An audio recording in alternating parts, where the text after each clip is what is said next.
Hello students, सो आज में हम बहुत ही इंपॉर्टेंट रिएक्शन करने वाले हैं कार्बोक्सिलिक एसिड की। वो है सेल वोल्हार्ड ज़ेलिंस्की रिएक्शन। इसको हम जानते हैं HVZ रिएक्शन से, बहुत ज़्यादा नोन है ये, ठीक है।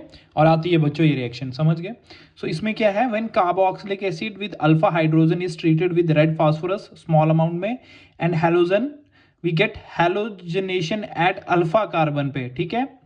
And alpha halo carboxylic acid हमें मिल जाता है, ठीक है। देखो ये कार्बोक्सिलिक एसिड का कंपाउंड है, तो ये जो है इसके विद रिस्पेक्ट ये अल्फा कार्बन है, तो अल्फा कार्बन पे क्या करते हैं हम, एक हेलो कंपाउंड इंट्रोड्यूस कर देते हैं, ठीक है। इन द प्रेजेंस ऑफ किसके रिएक्ट करवाते हैं, halogen X2 plus red phosphorus और वाटर की, ठीक है।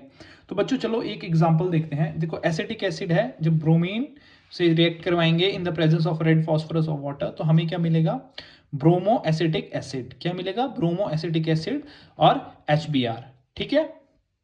समझ गए, क्योंकि इधर से एक H निकल जाएगा, ठीक है, वो Br के साथ चला जाएगा और Br यहाँ पे नेगेटिव होगा तो पॉजिटिव यहाँ पे आ जाएगा, ठीक है।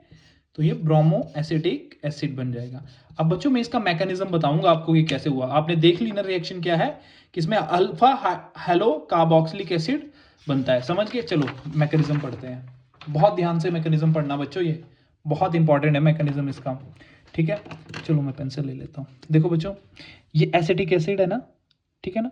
अब क्या होगा, ब्रोमीन ब्रोमीन दो हैलोजन के हमने मॉलिक्यूल लिए, तो ये क्या करेगा, ये ब्रोमीन जो है ये वाला इलेक्ट्रॉन ले लेगा, तो ये नेगेटिव और ये पॉजिटिव, तो क्या करेगा, ये ब्रोमीन इस OH नेगेटिव को अपने से रिप्लेस कर देगा, ठीक है। तो रिप्लेस कर दिया ना, bromine C double bond O और CH2 और H, हम CH3 को हम खोल के H लिख दे रहे हैं, CH2 ऐसा कर दे रहे, ठीक है।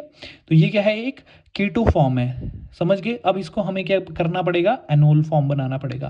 तो हम ये वाला बॉन्ड यहाँ पे शिफ्ट करेंगे। पहले सबसे पहले कार्बन पे ये वाला ऑक्सीजन के साथ जो बॉन्ड है, पाई इलेक्ट्रॉन ऑक्सीजन के पास जाएंगे, क्योंकि इलेक्ट्रोनेगेटिव एलिमेंट है, ये ले लेगा, तो नेगेटिव चार्ज पॉजिटिव चार्ज हो जाएगा यहाँ पे। तो इस पॉजिटिव चार्ज को खत्म करने के लिए ये हाइड्रोजन जो है अपने ये इलेक्ट्रॉन ये कार्बन के जो साथ हाइड्रोजन के साथ जो बॉन्ड बनाया कार्बन ने, तो ये वाले इलेक्ट्रॉन जो ये यहाँ पे शिफ्ट हो जाएंगे, तो H पॉजिटिव की तरह ये निकल जाएगा, पर ये O नेगेटिव जो है इसको अपने इलेक्ट्रॉन दे के ये अपने आवाज बुला लेगा इसको, ठीक है। तो OH बन गया CBr और CH2, ठीक है बच्चों। अब क्या होगा, अब क्या होगा, अब ऑक्सीजन जो है, सॉरी ये जो कार्बन है, ये वाला पाई बॉन्ड जो है ये कार्बन पे शिफ्ट हो जाएगा, और ये वाला बॉन्ड जो है ऑक्सीजन के साथ हाइड्रोजन का, ये इस साइड और H पॉजिटिव निकल जाएगा, ठीक है। तो H पॉजिटिव निकल गया, तो यहाँ पे नेगेटिव आ चुका है ना बच्चों, ये वाला यहाँ पे शिफ्ट हो गया, ये वाला यहाँ आ गया और ये वाला यहाँ चला गया, तो नेगेटिव बन गया। तो Br पॉजिटिव एकदम यहाँ पे नेगेटिव पे क्या अटैक कर देगा, क्योंकि ये इलेक्ट्रॉन डेफिशिएंट है, भूखा है, तो यहाँ पे बना देगा, तो Br CH2 C double bond Br बना देगा, 2 ब्रोमो एसिटाइल ब्रोमाइड, समझ गए।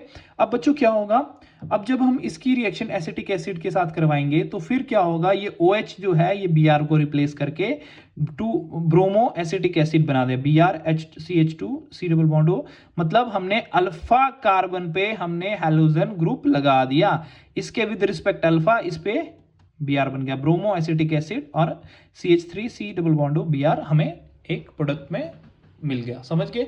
होप सो आपको ये मैकेनिज्म समझ आया हो, और अगर कंफ्यूजन रहेगी तो आप मुझको बता सकते हैं। थोड़ा बच्चों एक कंफ्यूजिंग मैकेनिज्म है, आप इसको आराम से समझिएगा, समझ के, और फिर अगर समझ ना आए तो मैं आपको फिर बता दूंगा। Thank you so much, bye bye, take care.